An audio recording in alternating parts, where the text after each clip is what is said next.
My name is Miguel Angel, also known as the Flat Earth Shaman. Actually, that name just came this week, and I'm going to start a channel now, so we'll see if it's even available. Now, you've got some particular expertise with like weapons and stuff, so can you talk a little bit about that and the Coriolis effect? Because that's always a big question with this topic. Right, yeah. The Coriolis effect is one of my areas of expertise for many reasons, just because I understand motion. I understand how things operate in the physical world, natural physics of motion or whatever, standing bodies of water. But as a Marine, I'm a former U.S. Marine, 5-year U.S. Marine infantryman weapons expert. So what that means is, well, my official title, MOS, is 0351 Anti-Tank Assaultman. And I was basically employed, I was a demolitions expert, so I know all about demolitions, which is another reason why I know 9/11 is an inside job. So we work with Army Corps of Engineers on all the kinds of explosives, but another weapon we mastered was an 83 millimeter warhead rocket launcher called the SMA, shoulder-mounted automatic weapon. And it has a rifle, 9mm rifle, bore-sighted to the rocket. And what bore-sighted means, it means whatever my 9mm round, wherever that round hits the target is where my rocket is going to hit. So we don't waste an expensive, $10,000 rocket. We shoot the round that's got a tracer round, and you can see the round go all the way down in your scope, in your sights, and wherever that round hits, let's say you're off about 2 feet to the left, and all you do is move 2 clicks to the right, and you fire your rocket and it hits it. So that's one of the weapons.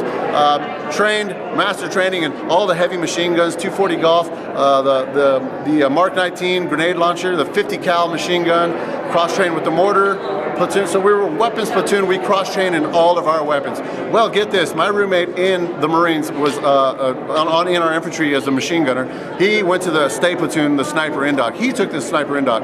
I never actually took the sniper indoc, but we were such good friends, and I loved the whole concept of the sniper. I always wanted to be one, so I actually did training with him. I got the sniper manual, even helped him make his ghillie suit. You know, the ghillie suit, the camouflage suit that they wear. Anyways, I've done the training with him personally. He personally trained me with a 50 cal sniper rifle. Never once in my career in the Marines, not of all the weapons I've used, the rocket launchers, the missiles, the long distance shooting, never used Coriolis effect. I never heard the words before. It's not even in the sniper manual. So when I was in the Marine Corps, I never even heard those words. I didn't even hear those words till I got out of the Marine Corps sometime in college later, and I hear about Coriolis effect. And now I'm starting to hear this from people that don't have any experience with weaponry, military, long-range weapons, and people are starting to talk about this Coriolis effect that snipers adjust for Coriolis. And it's total bull crap. It's totally a myth, and I'll show you why. And I have a challenge right now for any sniper to meet me in person. It's a $20,000 bet challenge for any sniper or anybody who thinks you're a great shooter to meet me in person, and you show me what this Coriolis calculation is. So a Coriolis adjustment for a spin is going to have to be based on a few factors here. So what I was taught shooting, there's four elements that you need to adjust for. You got your elevation, how high you are. You got your bullet round, what is the munition that you're using, right? You got your wind resistance, so that's why, like on long range shooting ranges, you'll see the flags down the range. You got to know where the wind's blowing, and distance to target, right? Those are the 4 things: distance to your target. So adding a fifth one, Coriolis adjustment, you have to adjust for a spin of the Earth that's going only one direction. So in the globe model, heliocentrism, the Earth is spinning west to east. This is how it's spinning. So when you're in the military, when you get stationed or sent out or deployed, you get deployed at any random place on this planet at any given moment. You won't know until like a week or even a day before, sometimes on a secret operation. So you could be deployed over here in Canada, you can be deployed over here in South America, you can be in Africa, right here. You can be in Europe, Somalia, Japan, any of these places. And by the way, I've been stationed in Japan. I've been trained in Australia with the Australian Marines down here, Japan, Indonesia, and then Europe with the Marine Security Guard duty. That's another duty I did. I did special duty with the Marine Security Guards. In 1999, I was a personal guard for President Clinton, Madeleine Albright, worked with the Secret Service, so I was posted up here. And then where I started was Camp Pendleton, California, East Coast also. So I've just been all over this globe, as they say. So everywhere I've been would have a different Coriolis adjustment, because if the Earth is spinning 1,000 miles at the equator, if you go down halfway to the South Pole, it's 500 miles per hour right here, and to 0 miles per hour. You know what I'm saying? You get the concept of a spinning ball is going to be slower the higher you go and faster at the equator. So not only do you have to know at any given moment when you're in a combat situation where you are on this globe, how fast you're going, you have to actually know which way you're facing, the direction you're facing when you're shooting your weapon at your target, right? So let's just put ourselves in a combat situation. I'm over here posted up in my ghillie suit and I'm a sniper and I'm looking at an enemy down here, and all of a sudden I got an enemy flanking me over here. So now I got 2 enemies and I'm spinning a direction according to Coriolis, and I got to do an adjustment for this guy, and then let's say I turn and face the other direction. Now there's a different Coriolis adjustment. So my challenge is to any long-range shooter expert is to meet me in person at any shooting range of your choice, long-range shooting range, and I'd like for you to bring your sniper rifle, and I'm going to make some commands. Shoot this target at this distance, facing this direction, and then I'm going to change you to another direction, and I'm going to ask you to fire that target, put your Coriolis calculation into your shot, and you got to hit a grouping of 5 shots in the bullseye on both of them to win $20,000. But this is a bet challenge, not just I'm going to give you money if you do it. I'm going to ask you to bring your $20,000 and match my bet, and I'm going to get an attorney and everything, and we're going to put that money in a safe. So if you can't adjust the Coriolis and hit your targets, I win $20,000. Life on the ball, fantastic, we don't fall. Ain't it amazing? Amazing how the sun can shine so high. That's what they told you. Life on the ball, gravity explains it all. That explains everything. Be thankful that the moon remains in your sky. I am reading from the book The Greatest Lie on Earth, Proof That Our World is Not a Moving Globe by Edward Hendry. I'm reading chapter 9 of the 3rd edition of the book, entitled No Coriolis Effect Proves a Stationary Earth. One principle of movement on a spinning globe is that the spinning will necessarily produce what is known as a Coriolis effect. The Coriolis effect was first postulated by Gustave Gaspard Coriolis, a French engineer, mathematician, and physicist who was born on May 21, 1792, and died on September 19, 1843. The Encyclopedia Britannica states that the Coriolis effect is, quote, an effect of motion on a rotating body of paramount importance to meteorology, ballistics, and oceanography, close quote. The Encyclopedia Britannica further explains the Coriolis effect as it pertains to the supposedly spinning spherical Earth. Quote, in 1835, he, Coriolis, published a paper, quote, on the equations of relative motion of systems of bodies, close quote, in which he showed that on a rotating surface, in addition to the ordinary effects of motion of a body, there is an inertial force acting on the body at right angles to its direction of motion. This force results in a curved path for a body that would otherwise travel in a straight line. The Coriolis force on Earth determines the general wind directions and is responsible for the rotation of hurricanes and tornadoes. Close quote. The Encyclopedia Britannica provided a graphic to explain the Coriolis effect on the supposedly spinning globular Earth. The graphic is reproduced below.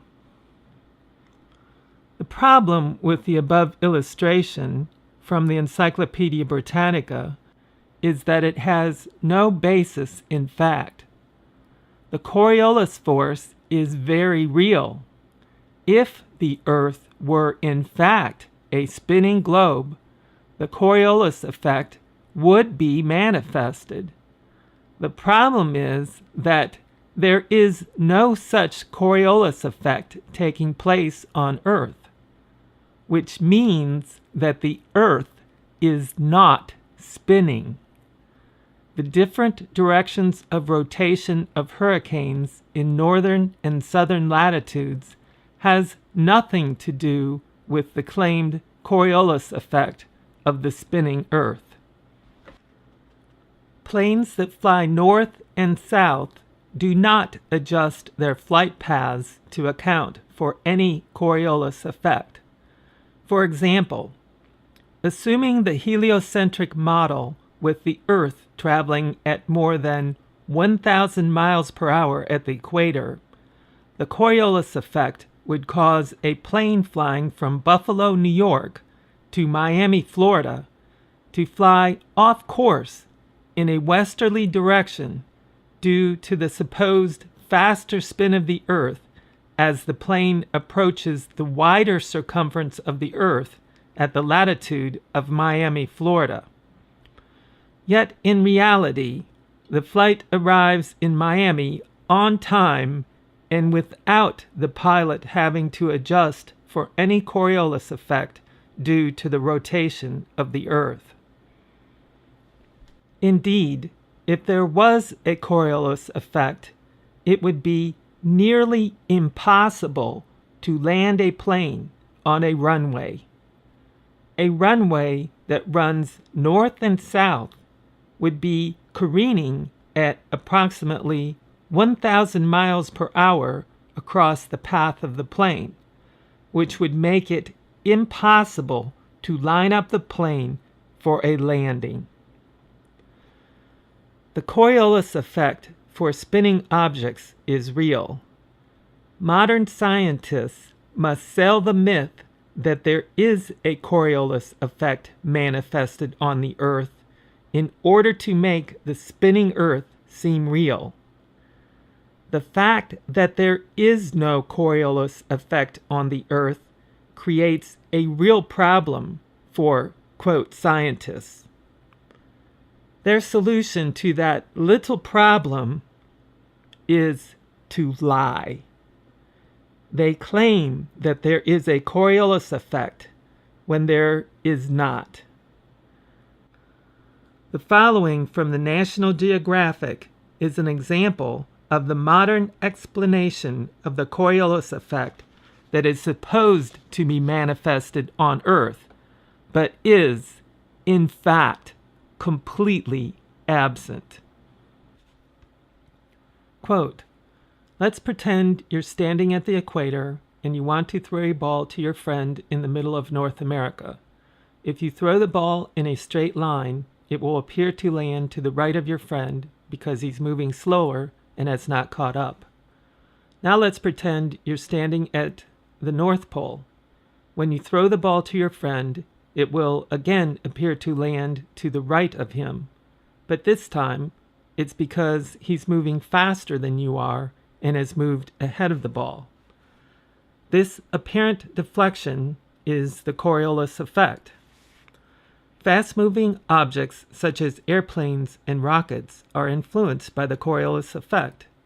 Pilots must take the Earth's rotation into account when charting flights over long distances.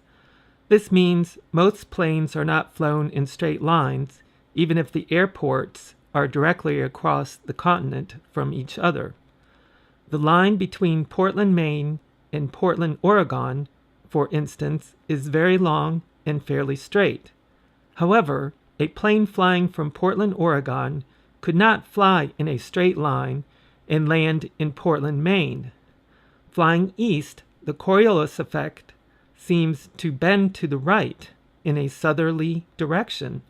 If the Oregon pilot flew in a straight line, the plane would end up near New York or Pennsylvania.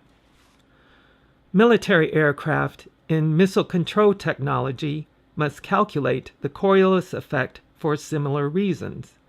The target of an air raid could be missed entirely, and innocent people and civilian structures could be damaged. The Coriolis force applies to movement on rotating objects. It is determined by the mass of the object and the object's rate of rotation. The Coriolis force is perpendicular to the object's axis. The Earth spins on its axis from west to east.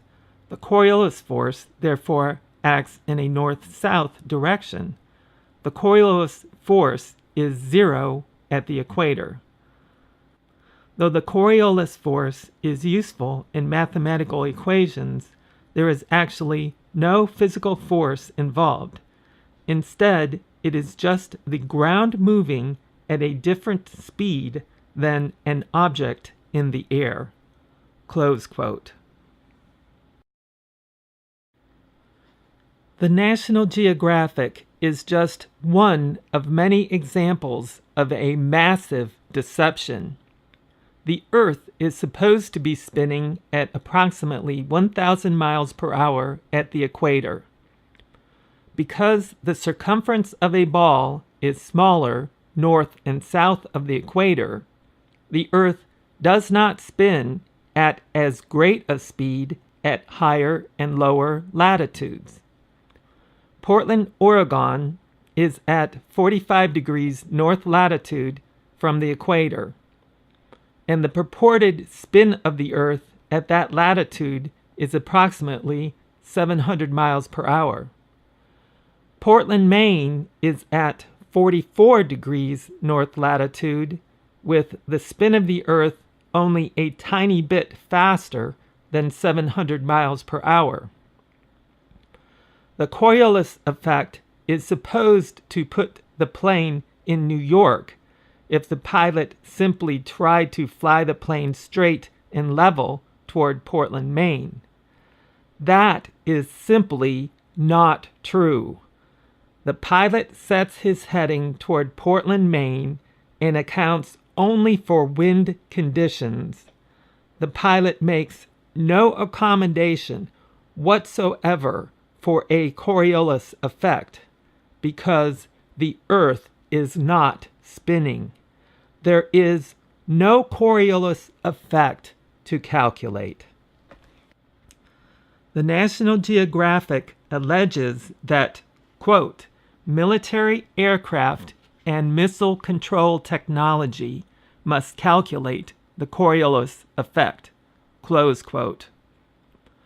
The National Geographic cites to no authority for its statement, for the simple reason that no authority exists. No authority exists because it is not true. The National Geographic is simply making things up to fool the gullible public into believing that the Earth is spinning at an incredible speed.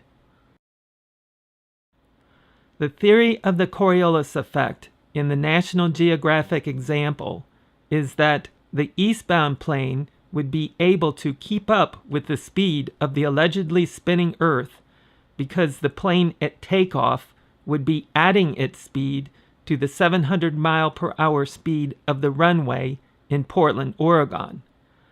The problem with that argument is that it assumes that the runway is lined up due east and the plane is taking off from the runway in a due east direction. The Coriolis effect is supposed to be based upon the spin of the Earth and the fact that objects in motion over a spinning Earth are moving independent of the spin of the Earth once they are in motion. If there truly were a Coriolis effect on Earth, it would pose a real problem for plane flights.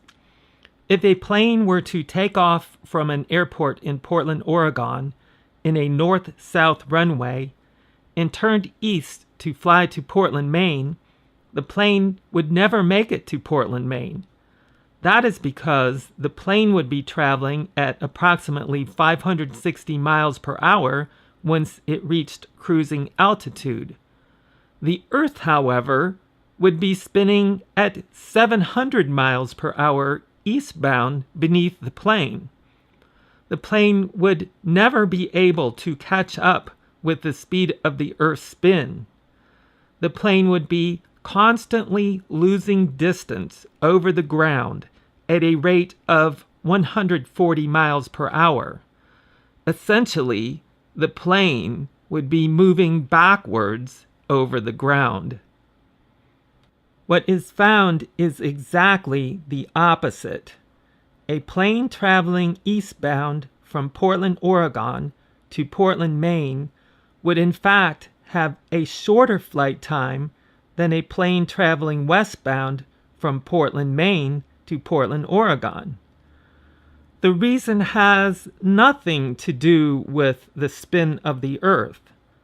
The high velocity of eastbound winds at high altitude, known as the jet stream, carry the planes along and allow eastbound flights to have a faster ground speed. The jet stream can have wind speeds ranging from 60 miles per hour to over 250 miles per hour. That same jet stream is a hindrance to westbound flights.